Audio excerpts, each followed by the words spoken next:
I will start this little talk off with a little bit of chanting. So if you sit up straight, take a deep breath in.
In alignment with the light of the soul today, I want to talk about the removal of pain and fear from the memories.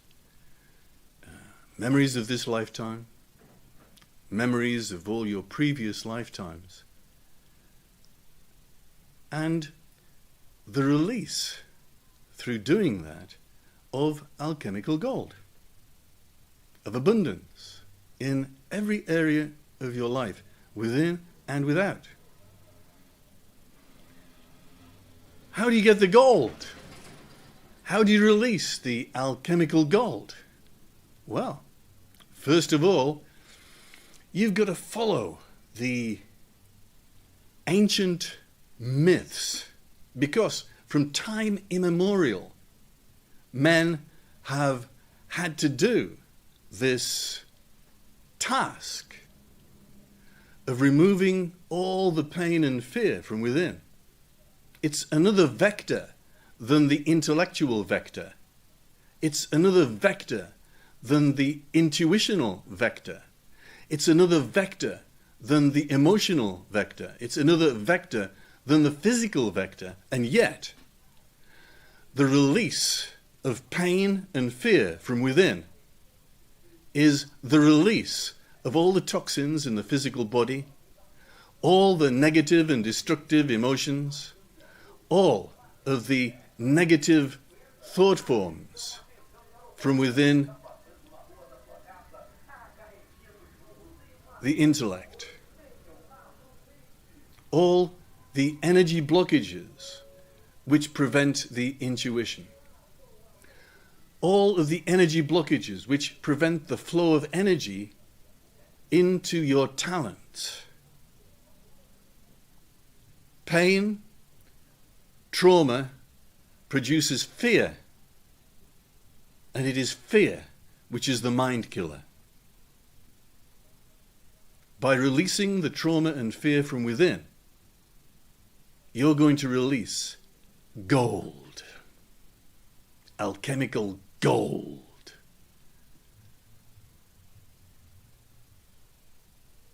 How can you do that? I was mentioning from time immemorial that mankind has known about this possibility, this necessity, in order to become a complete human being. I think it was William Blake that was talking about, in one of his poems, the mind-forged manacles of fear.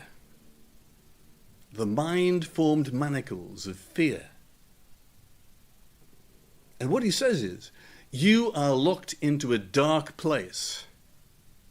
You are locked into a prison with manacles around your wrists. The mind-forged manacles of fear. And when I looked at humanity at the age of 5 or 6, I saw that the major problem of all humanity was that of trauma, pain, and fear. And it became one of the aims of my very young life to do something to release the talent, the abundance, the gold from within. You need to get out of prison. You are locked in a soul prison, and you can't get out. You're so afraid of wearing the wrong clothes. You're so afraid of saying the wrong thing that you are trapped in a cube, a prison of political correctness, which will not allow you to speak the truth, because you're so afraid of the truth. You're so afraid of anybody telling you the truth, and you're so afraid of the consequences of telling the truth. And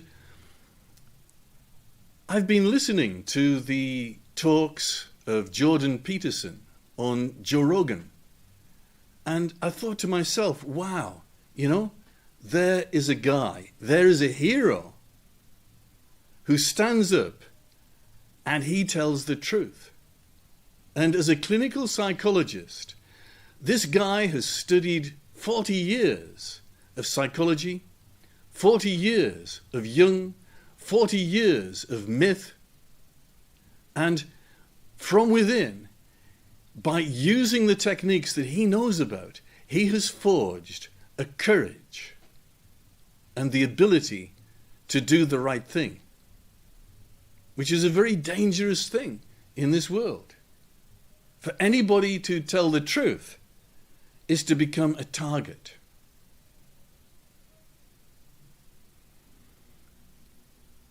Jordan Peterson talks about the myths, the ancient myths that bring out the work, the internal work that is so necessary for a human being to blossom, to flower into that which he is, which is a soul-infused human being.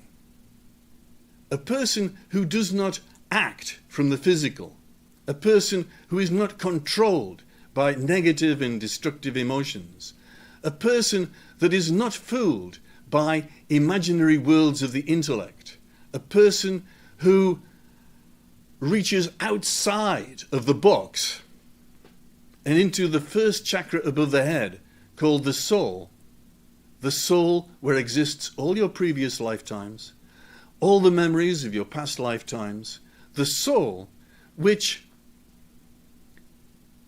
is striving for control of its robot on this planet.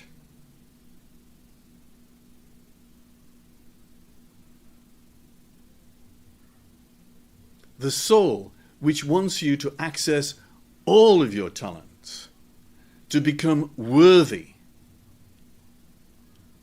of the energies of God.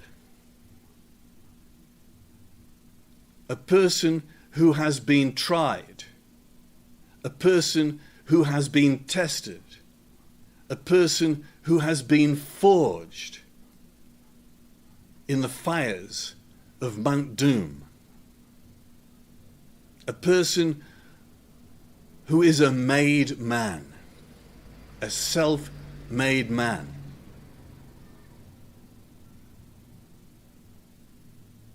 And all of the myths from ancient times talked about by Tolkien, Beowulf, and Jung, about Perseus, and about the Hobbit, and Orodruin, the fires of Mount Doom, and the dragon Smaug, who lies on a mound of gold And before you can get that gold, you got to kill the dragon of fear. The mind-forged manacles of fear is not just killing the dragon, which is not a nice thing to do. Killing, it's against the law. Murder is against the law. But to transmute that dragon, that demon of the ancient deep, the Balrog of Morgoth, it's not just killing the Balrog. It's not just killing Smaug the dragon. It's transmuting the Balrog, the demon, into an angel of talent, to purify that demon, which is the ability to do something, but because it's a demon in a very bad way, by transmuting that demon, by transmuting that dragon, you can create something beautiful, and you can release showers of that gold, internal and external gold, from within your inner being. You can access all your powers. You can transmute all your fear, and you can become that which you were born to be. You're born as a little seed, and within that seed is the genetic nature of the tree, of the great oak tree, which can shelter all of the animals and all of the human beings beneath its branches. And all it takes is 500 years for it to grow.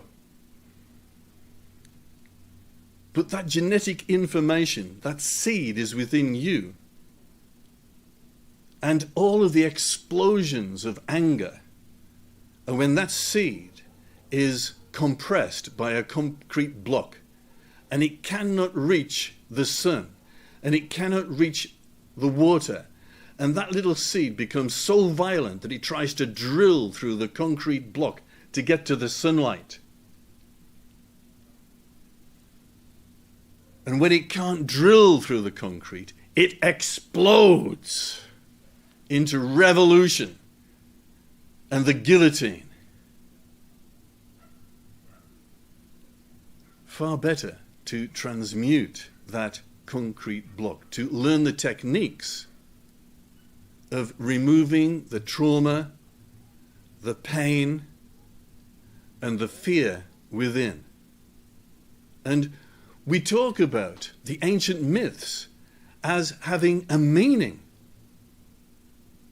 Not a scientific meaning, but a meaning of that which you need to do in order to attain to your potential, to speed up your evolution so that you can attain that which you were born to be.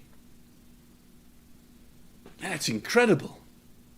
And yet, these ancient myths, once you interpret them, they teach you that which you need to do in order to attain to your soul, to attain to the intuition whereby you know that which you need to do.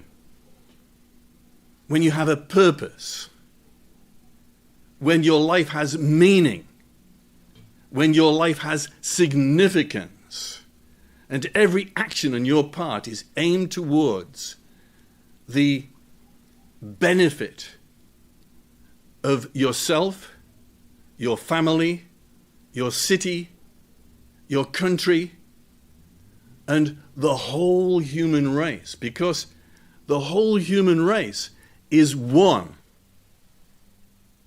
We're all different. We're all individuals. I'm not. We are all individuals. That's Monty Python, by the way. We are all individuals, says Brian. And there's a guy at the back jumping up and down going, I'm not. And all the rest of the crowd is going, we are all individuals. Well, we are all individuals. We all have the potential of being individuals. And it is only the fear and the pain which damp down the individualism into a political correctness which is dead as a concrete block. Another brick in the wall, said Pink Floyd, and they were absolutely right. So these myths are essential to understand what you need to do to attain to your potential. Not to lie in a darkened room watching television all day long and feeling that there is no purpose to your life. Purpose, meaning, significance comes when you attain to that internal and external spiritual energy, which is your birthright. If you haven't got it, you need to get it. And this is how. Understand the myths first. You need to understand the myths, and then you get it. Okay, so here's the first myth that I'm going to talk about this afternoon, and it's called the myth of Perseus and Medusa, the Gorgon. And the thing about Medusa was that she had this head, and it was covered all over with snakes. And when anybody looked at her face, they were frozen with terror, like a rabbit before the headlights, ready to be knocked down. People talk about the action of fear is fight or flight. But no, the action of fear is to freeze you dead.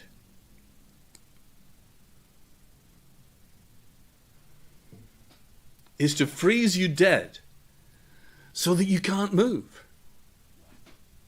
Fear is the mind killer. Fear is the mind killer. And when that Gorgon of fear looks at you, you freeze. And you can't move.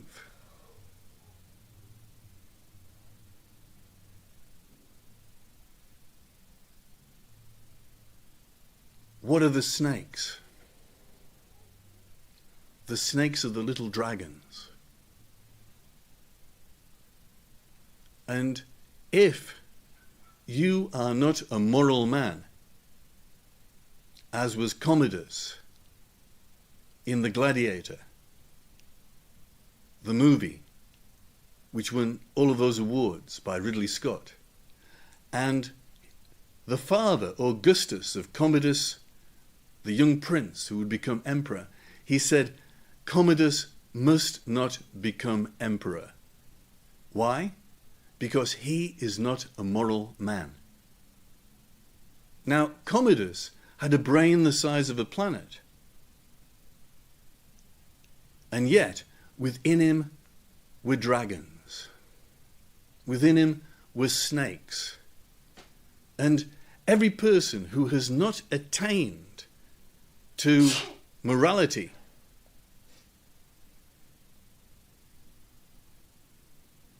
any person who has not attained to conscience, that still small voice which says, oh, you shouldn't want to do that. Anybody that has got a blocked heart, you know, Jesus Christ was I think he was one of the first people, perhaps the first person on this planet, 2,000 years ago, who said, you need to have a heart. You need to have the heart of Christ. You need to have a heart which wants to benefit everybody about you. Because cooperation leads to benefit for the whole of humanity. And this has been encapsulated in a mathematical proof by John Nash. Again, this is Russell Crowe in the movies. He did this movie called A Beautiful Mind about John Nash, the mathematician, who proved that cooperation was beneficial in every part of life. Not like Adam Smith from The Wealth of Nations, who said private vices lead to public benefit, which is a satanic statement. It's by a person who doesn't have a heart. And if you don't have a heart, you might think, I've got this big problem with all these Jews, said Hitler. And he woke up one morning and said, I've got the solution! And the solution was to burn and kill all the Jews. And anyone who had a heart, nice song, anyone who had a heart would take me in his arms and love me too. So rather than putting his arms around all the Jews and all the people in the world and loving them, he had this fantastic idea that it would be really good to kill and burn all the Jews. And this is what happens when, like Commodus, the evil emperor, you are not a moral person. And my explanation for why people are not moral, why people want to do horrible things to other people, it's because they don't have a heart. Because their heart has been broken so many times. Because their heart has become blocked. Because their heart has become frozen with the fear of Medusa. And not only that, they don't have a conscience. They don't have a connection with the energies of God. And that energy, higher than the intellect, which descends like the dove from the soul, it's that conscience, that higher heart, which descends from above into the crown chakra of one who is king, which says, you didn't ought to do that. You didn't ought to do that, Mr. Hitler. It wasn't a good thing to do. What are you doing? You're a moral idiot. And when anybody talks about a psychopath, they say a psychopath is a moral idiot. That's the definition of a psychopath. A person who does not know right from wrong.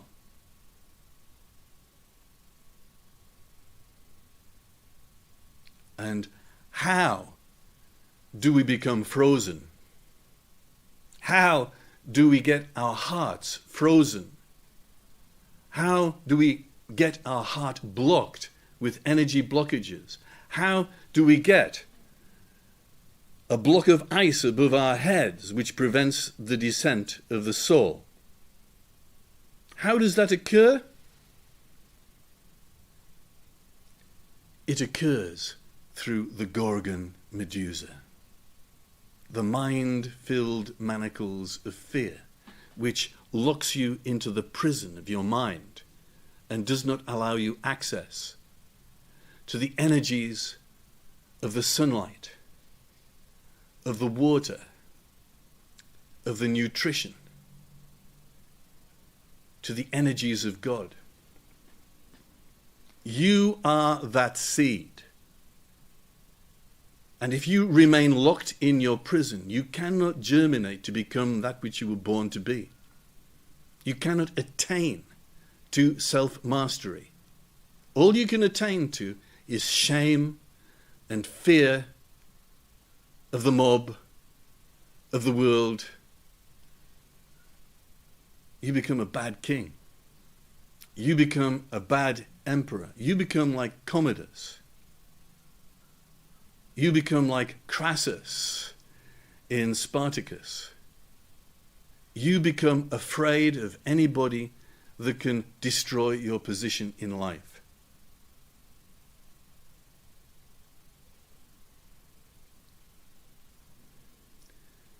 You are not all one, you are alone. You are locked off from humanity in a prison called fear.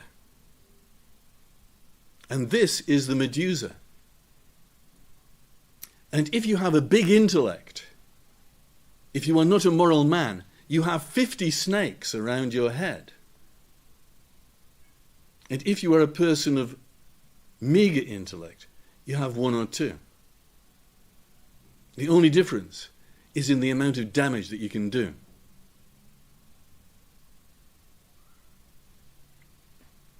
So, that is the first thing. Trauma and pain create fear. And fear is the mind killer, and fear is that which locks off the heart and creates Hitler and Commodus and Crassus, who kills the Jews, who kills Spartacus, who kills everything that is against him. And what is the second myth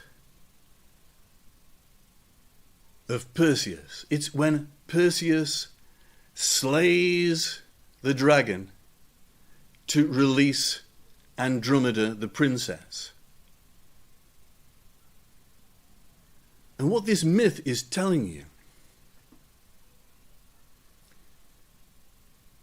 is that you must slay the dragon within, the dragon of fear. The snake, the little snake, grows into a dragon, and it totally destroys you. And it's not just the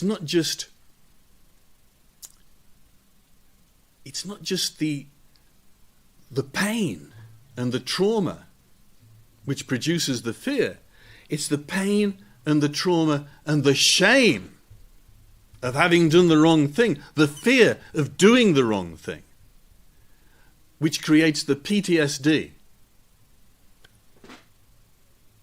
which so destroys a man with an open heart who is guilty at having done the things that he has done in war, who has seen the horrible things that have happened in war, which so create the shame, which so creates the fear of doing that shame again, which so locks you off in that prison of fear. But once that dragon has been killed, which is one of the ways of doing it, but once that dragon has been transmuted, which is the yogic meditational way of doing it, then what is released is Andromeda. Because we know that when you have a lot of pain and trauma in this lifetime, then it tends to make you more violent. You know, the poor children that go into bad families and they get beaten up by everybody, eventually they turn into criminals. And the reason they turn into criminals, in particular violent criminals, is because they've been beaten up, because they have a lot of pain and trauma which locks them into their lives. And the myth of Andromeda and the dragon and Perseus is telling you that when you dissolve the pain and the trauma associated with your old memories, what is released is the feminine. The antidote to violence in your life, the antidote to violence in civilization, the antidote to everything which is wrong in our society. You know, when I was 5 or 6 and I saw that pain and trauma was the biggest problem facing the individual, the city, the country, and the world, I was not wrong. And all I've done over the last few years, 60 years, since I was 5, all I've done is to grow the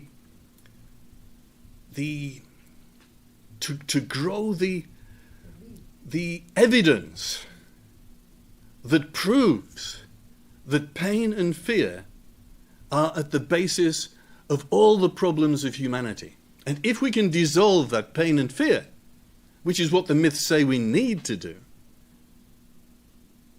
then we have escaped from a prison into the life of the soul, of meaning, of purpose, of significance, which cures everything. And then we move on into the third myth. The third myth, which is the myth of the Hobbit. I just asked for a meme to be made for this today. It's a beautiful picture of Tolkien's Hobbit. And he's down in the depths of the mountain because all of these things occur in the deep unconscious. You know, Perseus had to go down into the cave of the Medusa and the Gorgon, and Bilbo Baggins had to go down into the cave of Khazad-dûm, where Smaug was lying on this great mountain of gold.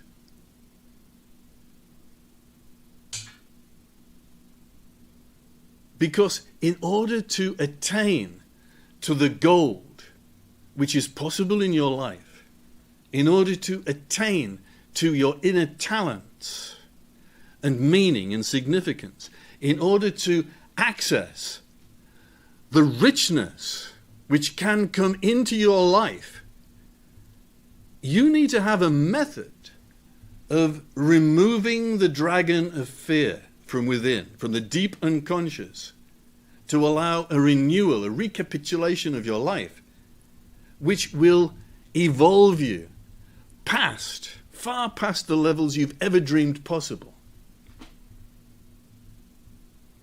To release the gold, to release the physical abundance of gold, you need to have a technique which can remove that fear.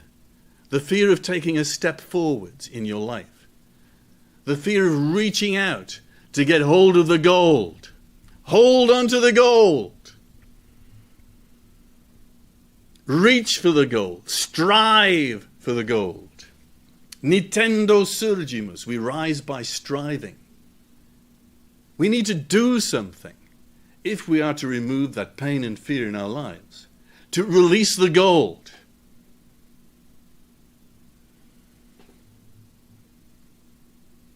By releasing the pain and the fear in our lives, by transmuting the pain and fear in our lives, we also transmute something which is called karma. We also release karma. And karma says if you do something bad in one lifetime, in the next lifetime, something bad will happen to you. I think it was Newton that said that everything is equal and opposite. If you do something, you will get something equal and opposite coming towards it to cancel it out. It's called the law of karma. You do something bad, what goes around comes around, not necessarily in this lifetime, but it's going to happen to you eventually. And the more evolved you are, the more you know that when you do something, the more evolved, the quicker it comes back to you. The more evil you are, the slower it comes back to you.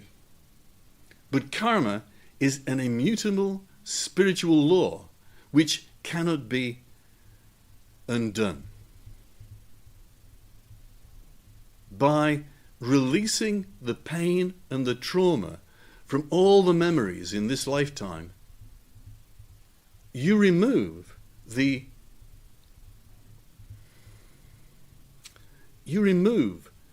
karma, you remove the laws of karma.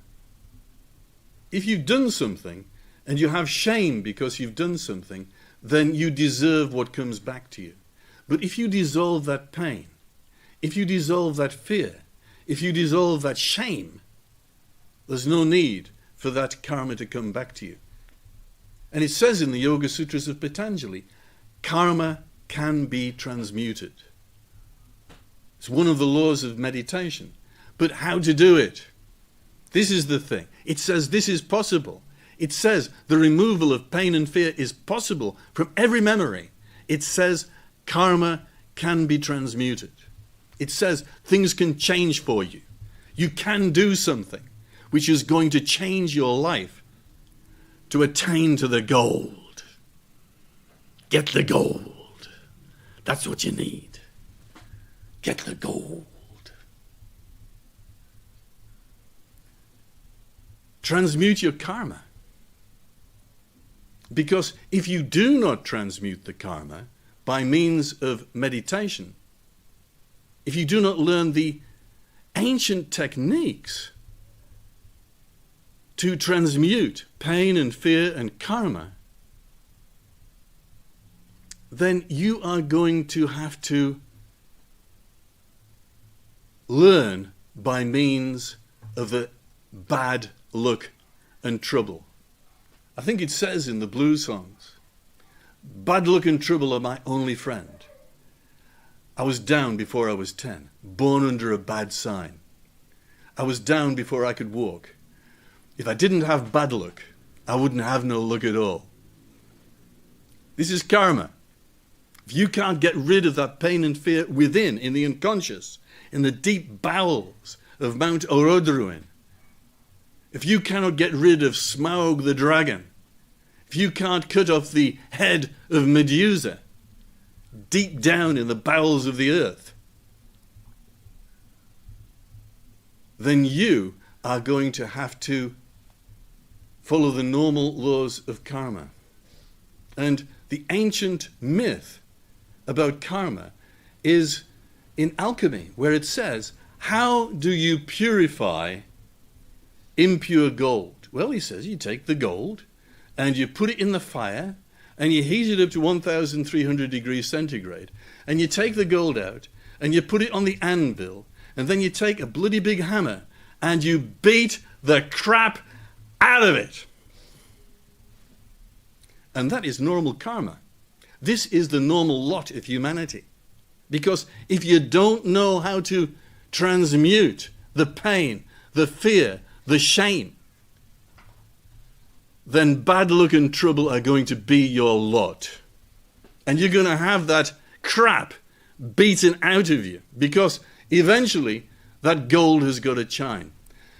Sudacharan Ponpo said, Thiruvalava, the ancient sage of South India, the Tamil Siddhas, the alchemists, who said, the more you heat it, the more it shines.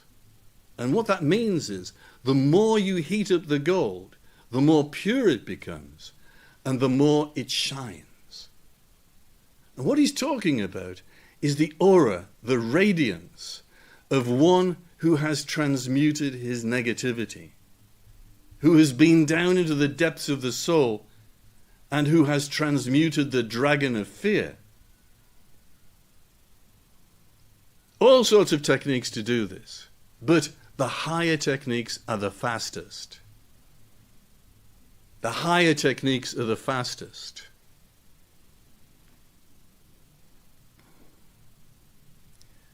I was having this student, and her name was Amara Atma, and she was doing this yoga course with us. And she was doing this yoga course with us, and she was having difficulty with her bum. And she said, oh, don't talk to me about a bum, please. It's my sacral region. Oh, okay. It's your bum. She was having problems with it because it had a great big energy blockage in it, and she couldn't do anything with it. And the more she was doing the forward bend, the more it was paining her. She had a great big pain in the bum, and it was an energy blockage. And you know what she did? Well, I'll let her tell it. Here you are. Amara Atma. Tell us what you're doing, Amara. What happened this morning? I've been doing the 7-step process on my sacrum area, the back of the sacrum area, which has been causing me a lot of problems. And I had an injury last summer, which may have been accumulation of blockages. But what happened is that I couldn't move, so I had to lay on the floor for about 2 weeks just to heal it, because any bending, any lifting was very, very painful. That was last summer. But since then, there's been a slight remainder of that pain and the blockage. So when I bent at a little angle, it used to be very painful. So whenever dealing with very big blockages or blockages which kind of immobilize you, as recommended by Sachi, if you time slam something for a significant amount of time, like you can, at least an hour, but the best is 2, maybe more, depending on your availability. By doing this kind of intense focus of spiritual energy onto the blockage in the 7-step process, you begin to shine the light of the soul onto this area, and then you weaken this blockage, and then this blockage becomes a little bit more clearer to you, a little bit less painful, and it begins to integrate back into the soul. So you begin to transmute it, as Sachi was explaining earlier. So I've been going through this process currently here at the ashram, and I'm at the stage where this morning I woke up, and I alternate my days at the moment because I'm learning yoga here, and I'm also obviously just absorbing good energies as well and becoming a better person, or more soul-infused person, that is. And so this morning, it's a yoga day today. It's a yoga morning. I alternate, usually I meditate or yoga. And so intuitively something told me to just meditate. You need to fill up with the energy of the soul, because the more energy you have, the more ability I find personally from experience and through knowledge as well, that you see things better, and everything just works better when you're grounding and you're focusing and just your everyday life. So I meditated for a short while, and then once I started to feel and consciously connect with the energy, with the soul, and align myself with the energies of the infinite above and the center of the earth, this inspired me, because that's what happens when you're aligned with your soul. You become inspired by the intuition to then do what's next, because I didn't plan any of this. So I just went in to do pranayama, and then when I did pranayama, I couldn't do pranayama, so I realized, okay, I think I need to do a bit of the yoga postures. So I just went to do one of the yoga postures which challenged me the most, which is the double leg posture, which is Paschimottanasana, and the Janusya asana, so that's single leg and double leg stretches. After I did this, I sat up in meditation, because I just felt the energy was clear, and then I started to absorb more energy from the soul. I was finding that it was easy to sit still, and it was easy to feel the energy coming through. And then from this I felt guided to then do some pranayama, and as I did the pranayama, my 2 nostrils were open. Usually my nostrils, one or the other, is closed and usually running, just blocked. And so both of my nostrils were clear, which generally when you're in the yogic terms, it's a sattvic kind of state, because your left and your right are quite balanced. And I did this quite clearly, and then after that I just felt more inspired to sit still again, to sit in the state of samadhi, where the energy is flowing through. And the stillness was so profound and so beautiful, and I felt I could go quite high, in the sense of the more clarity. And I just felt this wisdom, or this word, or this feeling, or this knowing come through, that God is everything. And it was a very peaceful thing, knowing that this energy of expansiveness is also translating itself through every single human being, and it's trying to penetrate all the details of the universe and the details of a human experience. And we're striving, and we're trying to actively to seek and find God in everything that we do. And I think this is what Sachi was saying, where you're striving to do that. And I think this is what I understood in the morning, that we're trying to find and connect and infuse God in everything that we do. And that's spiritually, mentally, emotionally.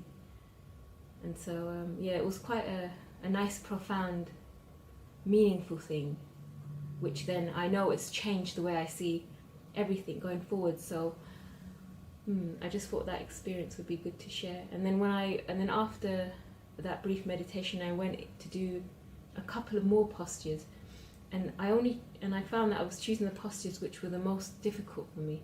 Most difficult because I had that problem in the sacrum, and just generally because it's probably blockages in that area. So I went on to do the camel pose, and usually the camel pose I can't stay in there very long because of the pressure and stuff. But this time I was able to go very quietly and there's nothing in my mind as well, very stilly into that pose 3 times, and I found that I could go deeper, and I could even push myself a little bit more.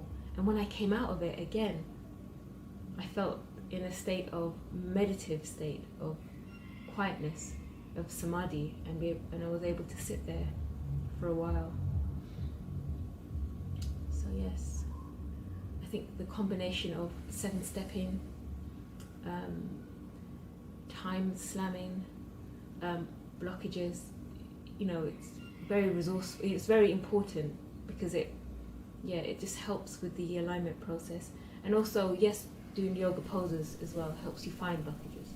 So, what I was trying to say in this short segment from Amara Atma was that the higher the techniques, the faster the progress. And they say that in the Yoga Sutras of Patanjali, yoga has 8 limbs. It's like a ladder that goes from 1, 2, 3, 4, 5, 6, 7, 8 to the highest rung. And we start off with things like asana, and we move through pranayama, we move into meditation, and then we move into something which we call samyama. As we do that, we speed up the removal of blockages within the system, because everything works. All these techniques work. But if you use something like asana, it can take 100 years to do something that takes a second in samyama. So we're talking about techniques and the speed that the technique gives you. And my action in this afternoon is to say to you that these myths tell you what you need to do in order to access your psychic powers, your psychic gold, the ability to do that which you need to do in your life, to attain to your potential, to transfigurate the seed into the tree, to become that which you were born to be.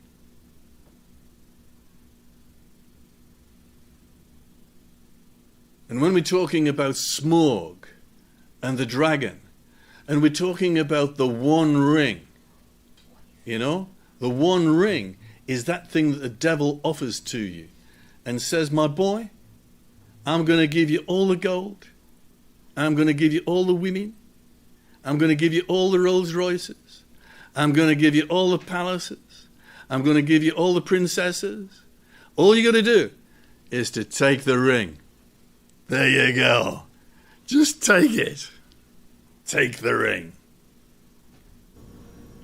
So, Sachi, you were saying that. So you said samyama, and so maybe you could expand a bit more on samyama and in relation to what you were talking about, transmuting the dragon. So how does samyama come into that?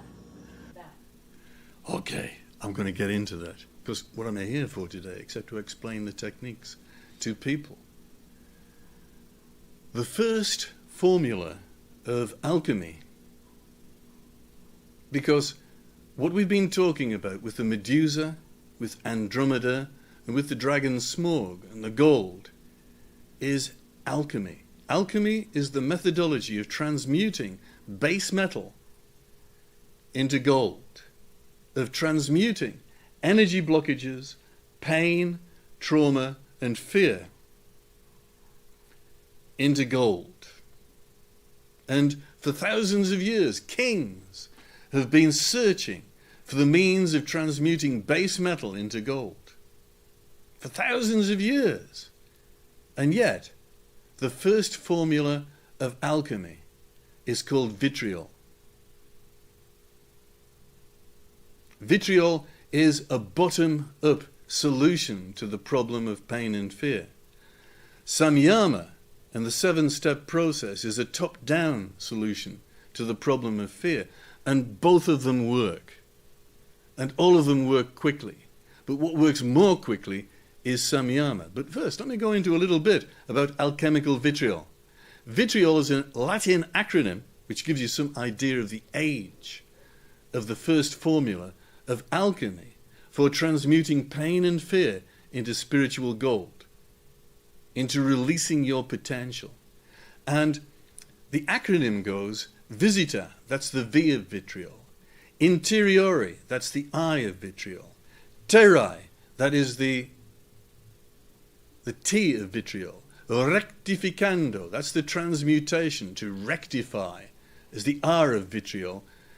Occultem lapidem, O and L of vitriol. The occultum lapidem is the hidden stone, or the philosopher's stone. It is in fact the secret of the philosopher's stone. Now, if you like, you can use asana to ease out your body. If you like, you can recapitulate your life and write thousands and thousands of words about every one of your experiences in this lifetime to release the fear. But in energy enhancement, we release that fear in a process which takes only a few minutes.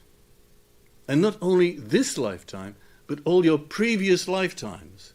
And this is the concept, the Catholic concept of original sin. Because this is all the pain, the shame, the fear, the energy blockages which enter into you as a baby in the womb.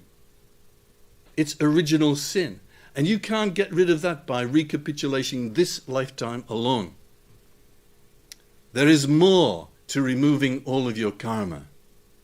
And it comes from, go to the center of the earth, and there, when you rectify the energy, you will attain the philosopher's stone. You will transmute all that base metal into gold. If you think that that one ring, that energy blockage, that thing which is going to change your life into pure evil, has happened to Gollum, what solution did Tolkien give to the transmutation of the ring? Why couldn't they just destroy the ring in normal daily life? Well, you saw Gimli with his axe. He went smash and the axe broke into pieces. This ring cannot be destroyed by ordinary processes, said the elf. Agent Smith, whatever he was, in The Lord of the Rings. Elrond, thank you.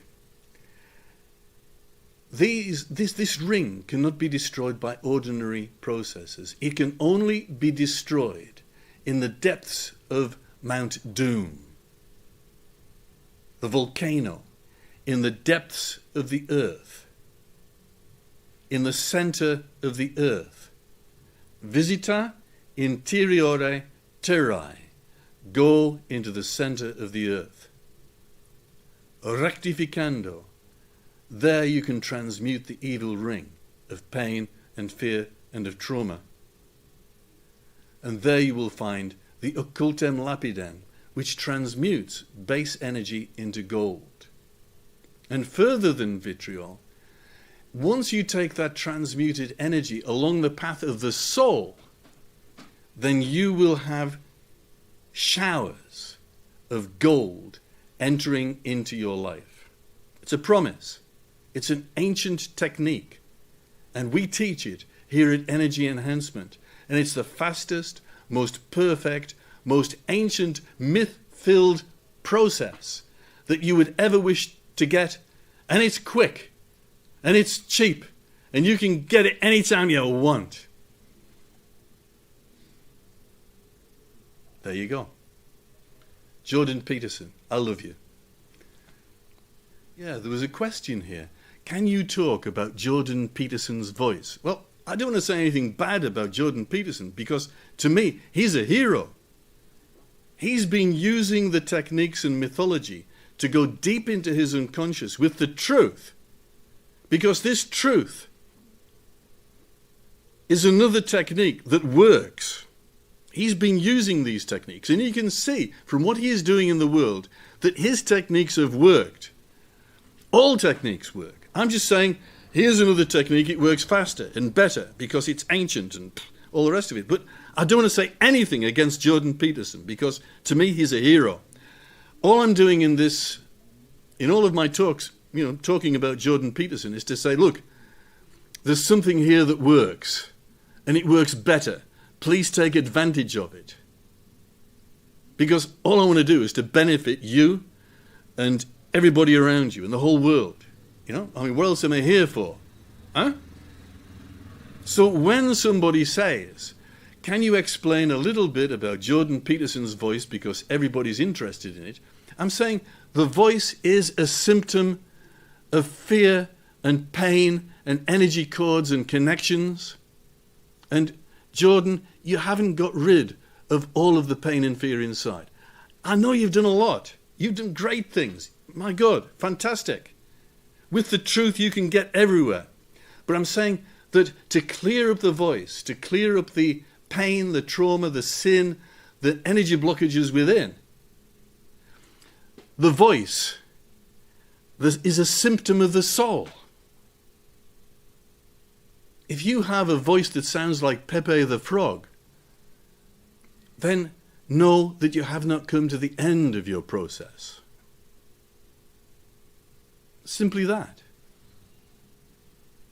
All the chakras go in pairs. The heart chakra powers, the base chakra powers all the three head chakras. And if one of those chakras is out of alignment, then you don't get a proper connection between the two. The belly powers the throat. The abdomen is the place where all of the connections to your family go. And if you haven't cleaned out all of those connections to the family, the throat gets that throaty, sultry, Pepe the Frog feel to it. And then the other one is the heart is affected by the solar plexus. The solar plexus powers the heart. So if you've got any connections in there, then you won't have an open heart. The heart will not be powered and become the heart of Christ that wants to benefit the whole world. It wants to benefit all of its friends. It wants to benefit all of the people around it. It wants to benefit the family. It wants to benefit the city. It wants to benefit everything there. So as I was saying, the solar plexus powers the heart. And if there's any blockage there, either within the solar plexus or the heart is frozen. Nothing can happen. And it's frozen by the pain and the fear of the blockages in the solar plexus. And the throat is broken. It sounds horrible, by means of the pain, the fear, the trauma, the connections to bad people that go into the lower abdomen. And the base chakra, that's where Smog lives. And the base chakra is connected down into the center of the earth. There's an angel in the center of the earth, and there's a lot of power down there. This is what all the ancient myths are saying. And there can be many blockages between the base chakra and the center of the earth. And the blockages down there are what we call slave blockages. Slave blockages create the slave. They are the manacles around the legs and ankles. They prevent you keeping that step forward in life. They reduce your energy so that you can't do anything. All you can do is lie on the couch like a potato. All you can do is lie on the couch and watch TV and go drool into your beer. Yeah, do that, baby. But if you want to take the manacles off your legs, then you need to go and destroy that dragon. You need to transmute that dragon. That pain, that fear, that shame, that is a lot of every human being from all in this lifetime and all your previous lifetimes. And you need to have a good voice, Jordan. Yeah, please come and learn. I'd be very happy to teach you. So I'm continuing the lecture, the talk, the information that I was working on yesterday. This is a new day. And I remember that I was talking about the myth of the Hobbit and how Tolkien, a professor from Oxford University, whose work was the myths, the ancient myths, and he was talking in his story of the Hobbit about this little hobbit, Bilbo Baggins, going down into the centre of the earth, there to find the dragon Smaug. And when they were able to remove the dragon, when they were able to kill the dragon, what was released was the star of the Arkenstone and a torrent of gold, a mountain of gold, abundance, wealth, riches. Because this fear, this trauma, this pain which we keep inside are the mind-filled manacles of fear which keep us in our prison, which do not allow us to do that which we need to do in life. And I was talking yesterday about karma and how karma seems to test every human being. Karma, if I didn't have bad luck, I wouldn't have no luck at all. The ancient blues song from Eric Clapton.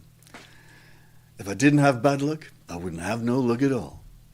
And it's the self-sabotage. It's the things that go against us all the time in life. And it seems like it can never stop.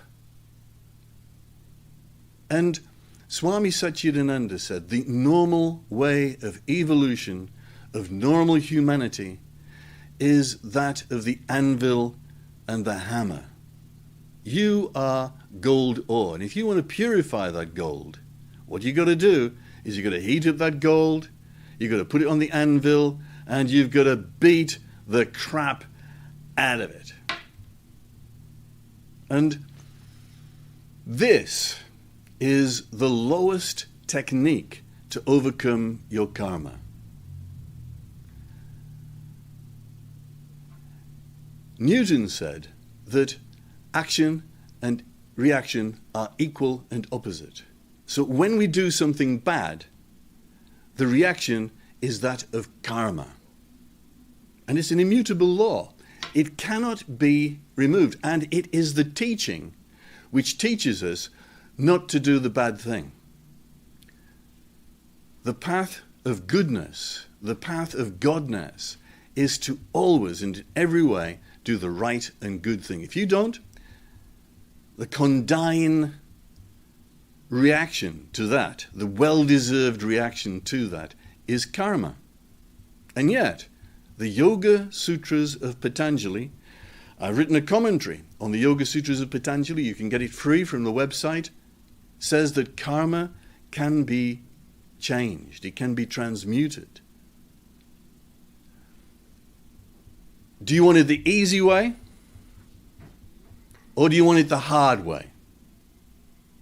Because the lower technique always takes much longer than the higher technique. The lower technique is always harder and takes longer than the higher technique. And God has given us a plethora, a ladder of techniques which enable us to speed up the process and get through the karma much more quickly than just action and reaction being equal and opposite. What we got to do is we need to learn the higher techniques. And there's nothing new under the sun. These techniques are ancient, well known, easy to apply, and enable us to get through the pain, the trauma, and all the things that come from that pain and trauma. For example, self-sabotage comes from that trauma. Solved. Evolution comes from the removal of trauma and pain and the grasping of the higher techniques, of the higher angels, moving into the evolution of the whole species of humanity. Negative, destructive emotions are the result of that trauma and pain which is locked inside. Removing that trauma and pain inside by higher techniques, easily, speedily, instead of the very slow techniques that have been given to us in the past. For example, you can write out every page of your life, 18,000 pages you can write, and you still won't get to the end of it. It's a slow but sure technique. It works.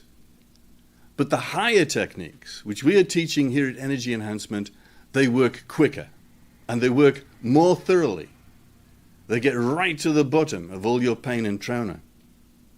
Depression, solved. Get rid of the trauma and pain. Bipolar disorder, move it out. Get rid of that trauma and pain. All that bipolar is gone and the creativity is yours. Violence comes from trauma and pain. So,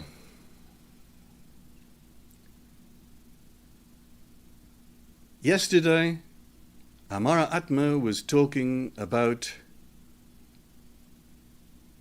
getting into a state of samadhi. And then the lower techniques of asana, the lower techniques of hatha yoga immediately became more easy. Sam, Adi, with the light.